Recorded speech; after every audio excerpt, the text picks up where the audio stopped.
Ben ritrovati sulla pagina di Born in FVG, il progetto sostenuto dalla Regione Friuli Venezia Giulia, dedicato a tutti i nostri corregionali che si sono trasferiti in ogni angolo del pianeta. Oggi siamo in diretta da San Diego con Giada Bravo. Buongiorno, buonasera Giada. Buonasera a tutti voi, grazie Nicole per avermi invitata. Che ore E- sono lì da te? allora, adesso per essere precisa sono le 10:04, quindi è mattina, diciamo, invece di da voi è insomma quasi ora di cena. Esatto, allora io ti presento brevemente. Giada, tu sei di Udine, vivi negli Stati Uniti, precisamente a San Diego da poco tempo, dalla fine del 2019, da ottobre, sei lì con tuo marito e con il tuo bambino, e oggi parleremo anche di questo bel progetto che so che tanti stanno cominciando a seguire, che si chiama La Mia California, che è un blog. Tu sfrutti molto i social, quindi Facebook e Instagram, per raccontare a tutti un po' di curiosità sugli Stati Uniti, in particolare ovviamente sulla zona dove vivi tu, però poi insomma sappiamo anche che ti muovi e ti sposti, ci racconti anche magari non proprio nei dintorni, anche insomma hai fatto 3 giorni a Las Vegas adesso, tante notizie interessanti. Prima di tutto ti chiedo, come sei finita a San Diego? Dunque, a San Diego sono finita in maniera ragionata, nel senso, diciamo, non è stata una scelta impulsiva, ma una scelta appunto studiata a tavolino, con la voglia un po' di cambiare vita. Sembra un po' la frase fatta, diciamo, un po' forse anche il sogno nel cassetto di molti, ma in questo caso, diciamo, sentivamo veramente la necessità di cambiare. Quindi non lo so se tutti fanno questo percorso, ma noi, diciamo, abbiamo preso una cartina, diciamo, del mondo, abbiamo studiato un po' le aree interessanti per noi. Abbiamo cercato comunque, diciamo, delle zone che rispondessero a determinati requisiti, perché chiaramente quando ti muovi con una famiglia, insomma, salute, istruzione e sicurezza, diciamo, diventano priorità. E anche il clima, devo dire che ha Vabbè. inciso in questa scelta, quindi alla fine siamo qui. San Diego perché diciamo è un posto, se vogliamo, per molti aspetti simile un po' a quello che noi intendiamo come casa, noi italiani. Infatti qui c'è una fortissima comunità di italiani e devo dire che ci sono molte similitudini di vita tra San Diego e l'Italia. Chiaramente siamo sempre in America, siamo in California, quindi non posso dire che sia la stessa cosa, ma devo dire che l'impatto è stato molto positivo. L'accoglienza insomma è stata altrettanto buona, nel senso che diciamo, le persone che vivono qui tendenzialmente, vuoi per diciamo, per aspetti culturali, vuoi per aspetti, diciamo, legati al clima, che comunque ti porta sempre a essere in un certo senso solare e felice, diciamo, sono solari e felici, quindi questo diciamo si sente e crea come dire, un senso sociale, insomma, di appartenenza generale. Quindi per il momento siamo molto contenti, diciamo, di aver fatto il salto, che comunque, come tutti i salti di questo tipo, non è solo piacere e divertimento, ma è anche fatica e anche incertezza in un certo caso, perché comunque cambiare vita, cambiare casa, cambiare lingua, cambiare amici, insomma, lasciare le famiglie a casa e tutto quello che insomma può seguire diciamo a una situazione del genere non è comunque sempre facile, ma Tu sei andata via tra l'altro con un bambino piccolo che ha 6 anni, quindi è stato facile anche adattarsi come famiglia alla quotidianità di una famiglia, quindi la scuola e tutte le altre cose. sì, diciamo, noi siamo comunque viaggiatori, quindi avendo sempre un po' la valigia sempre sulla porta e pronta per un'eventuale partenza, che sia anche una vacanza, insomma, o una breve gita, abbiamo comunque cercato di mantenere questo spirito, quindi abbiamo trasmesso anche a mio figlio, a nostro figlio, diciamo, questa se vogliamo, capacità un po' di adattamento, quindi insomma abbiamo cercato un po' di insegnargli che ci sono culture diverse, che ogni paese insomma ha le sue abitudini e che quindi diciamo bisogna adattarsi. E forse anche per questo diciamo lui si trova bene e se vogliamo proprio come dire, mettere la situazione sotto una lente, diciamo che i primi 2 mesi di scuola sono stati un po' faticosi perché chiaramente l'avevamo preparato per la lingua, ma un conto è studiare con dei corsi, diciamo, una volta a settimana, e un conto è trovarsi circondati da persone che non parlano la tua lingua, quindi insomma i primi 2 mesi sono stati un po' di rodaggio, però siamo stati fortunati perché anche la scuola che abbiamo trovato rispecchia le caratteristiche generali di San Diego e quindi ci hanno accolto quasi come se fossero una famiglia, perché comunque abbiamo scelto una struttura privata, quindi di dimensioni ridotte rispetto alle scuole pubbliche che ci sono qui, peraltro ottime, ma appunto per questo passaggio abbiamo ritenuto opportuno, diciamo, cercare una via di mezzo, insomma, che facesse da cuscinetto, ecco. Allora, veniamo adesso al tuo blog che io ho conosciuto e che seguo, che si chiama La Mia California. Andate a cliccarci sopra. Da questo blog traspare l'impressione che insomma a te piaccia la California, ma piace anche raccontare quello che tu vedi. Penso al video che hai fatto mostrando le case, perché voglio dire, sono abitazioni che in alcune zone sono veramente eccezionali. Poi racconti anche piccole curiosità che vi invito ad andare a vedere, i prodotti, il cibo che trovi nei supermercati o nei negozi, che è assolutamente diverso da quello che trovi qui, o piccole curiosità di souvenir, eccetera. Come ti è venuta l'idea di questo blog?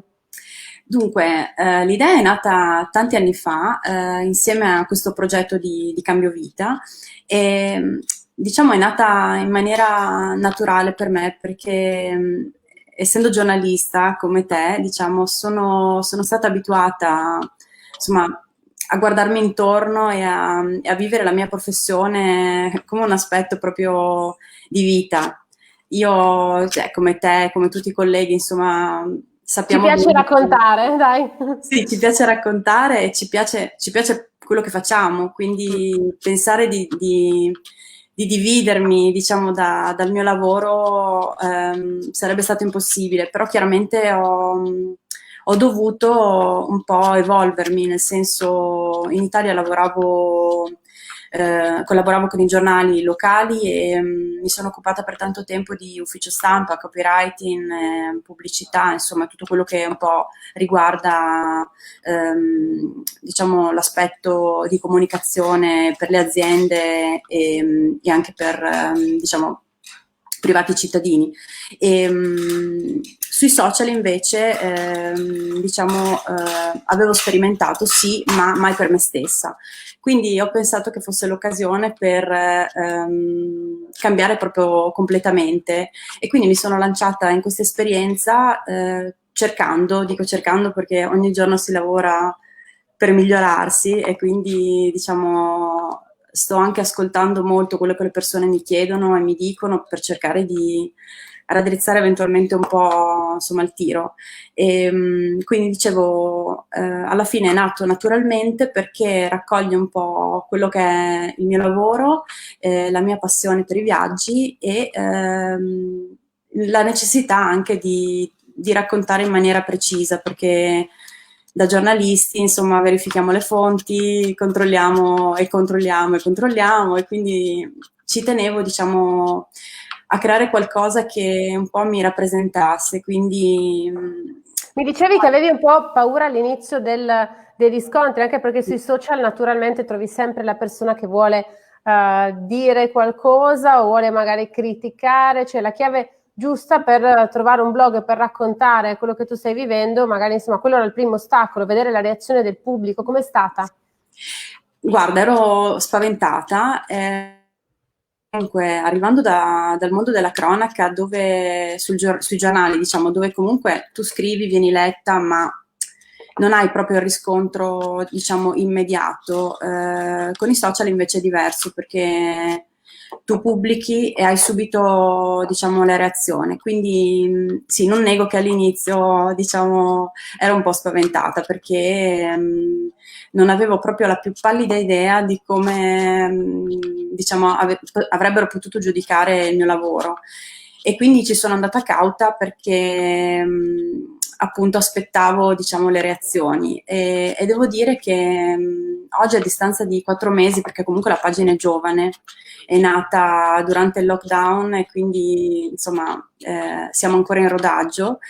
Oggi sono molto felice perché diciamo ci sono circa 2000 persone che mi stanno seguendo, crescono ogni giorno, seppur lentamente, ma ogni giorno mi dimostrano affetto, insomma, coinvolgimento, mi danno nuovi spunti. Quindi Ma perché racconti anche tante cose curiose, insomma, io credo che anche chi è stato in vacanza negli Stati Uniti, tutte le particolarità che trovi tu, magari non le ha viste tutte, quindi poi sono cose anche divertenti, dai, le trovi anche sì, quelle. diciamo che cerco di alternare un Mhm. po' il ludico al serio, perché cerco di immedesimarmi anche in chi legge quello che scrivo, insomma, ci vuole anche un po' di leggerezza, non deve essere tutto, insomma, pesante e culturale, ecco.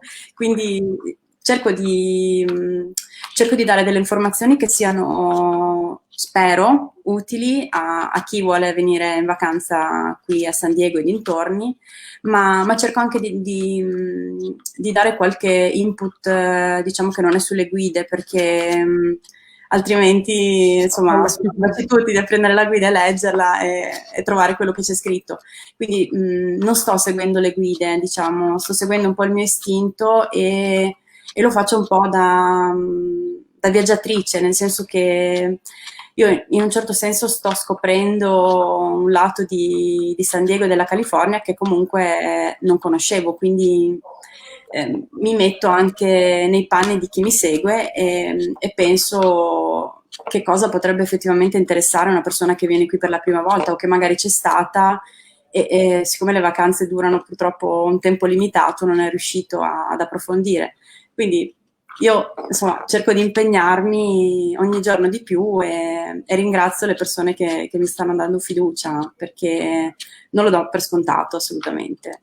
Tu dicevi prima delle notizie leggere, ma in questo periodo la leggerezza ci sta perché tante volte abbiamo bisogno, no, di Sì. guardare meno cose pesanti, visto che le notizie purtroppo in tutto il mondo, ahimè, sono le stesse, però una domanda te la devo fare come ho fatto alle persone che ho intervistato in questi mesi negli Stati Uniti e in altri paesi. La situazione adesso per quanto riguarda il Covid, com'è lì da voi? Allora, diciamo, devo fare una premessa. Qui i casi di Covid non si sono mai azzerati. E non si sono mai azzerati perché abbiamo vissuto anche noi un lockdown che è durato comunque diversi mesi, come l'Italia, ma non siamo stati categoricamente, tra virgolette, rinchiusi in casa. Qui comunque hanno sempre lasciato un margine di libertà, seppur minimo, per poter uscire, diciamo, all'aria aperta e praticare magari dello sport, sempre col distanziamento sociale, le mascherine e tutto quello che ne consegue. Diciamo che questo, se posso dare un parere mio personale, forse ha, come dire, ha contribuito al fatto che i casi non siano mai scomparsi. E, infatti, a seguito della festa, diciamo, più importante che c'è qui negli Stati Uniti, il 4 luglio, diciamo, c'è stata un'impennata di casi. Eravamo, diciamo, circa a 400 casi nuovi al giorno e questo chiaramente ha messo le autorità in allerta e ha fatto fare marcia indietro al governatore della California che un mese fa, o poco più di un mese fa, insomma, appunto ha vietato nuovamente la possibilità di cenare all'interno dei ristoranti e ha ristretto notevolmente l'accesso alle attività. E devo dire che anche qui si è sentita molto la crisi, molte aziende hanno chiuso e non tutte, diciamo, hanno resistito al colpo. Allo stato attuale, la situazione è migliorata perché questa decisione presa un mese e mezzo fa circa, diciamo, ci ha portato, ho guardato prima, siamo sui 200-230 casi al giorno. Quindi a Quindi dimenticare, miglioramento. sì, diciamo c'è stata una netta diminuzione e questa settimana ci ha permesso di uscire dalla watch list, perché appunto un mese e mezzo fa qui la situazione sembrava, diciamo, aver preso una piega incontrollabile, quindi eravamo finiti nella watch list. Se i casi non fossero diminuiti, avrebbero proseguito con, diciamo, le chiusure. E, ora che siamo fuori, insomma, qui la gente si aspetta che la normalità, tra virgolette, insomma, ritorni. Però racconto una cosa che mi ha colpito molto, che forse fa parte della cultura che c'è qui, del rimboccarsi le maniche, perché qui non si danno per vinti, quindi hanno vietato le cene all'interno dei ristoranti e i ristoranti hanno piazzato i tavolini nei parcheggi. Quindi si sono attivati, diciamo, subito anche i barbieri e i parrucchieri e gli studi per le unghie, diciamo, i nail saloon. Hanno posizionato alcune postazioni mantenendo sempre le regole, il distanziamento e le maschere, insomma tutte le precauzioni del caso all'esterno e questo insomma ha permesso un po' anche alle piccole attività insomma, di resistere.